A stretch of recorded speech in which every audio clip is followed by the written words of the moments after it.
It's a project that's been up in the air for more than a decade, perhaps turning the final corner in Little Chute. Organizers are hoping to break ground on a 100-foot functioning windmill in the spring. It'll be located downtown on Main Street, and businesses there are hoping it's going to boost tourism. But others have had to move to make way for the project. Fox 11's Lindsay Veramis has multiple views for us. The village of Little Chute, a place rich in Dutch heritage and steeped with tradition, has a lot riding on one special project. It'll bring people in, it'll bring tourists in. Little Chute will be on the map. People there are calling this the Year of the Windmill.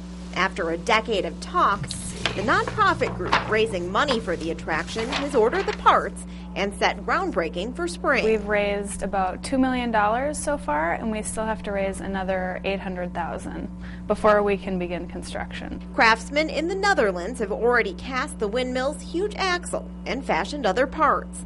Robin Decker, who directs fundraising for the project, has big dreams for the windmill and its adjacent visitor center museum. The village administrator says public opinion about the project tends to be positive overall. Most expect the windmill will bring new prosperity, but he says some tend to oversell its potential. A 2007 analysis of the project estimated the windmill would pump $1.7 million into the Fox Valley economy, $550,000 in the village itself.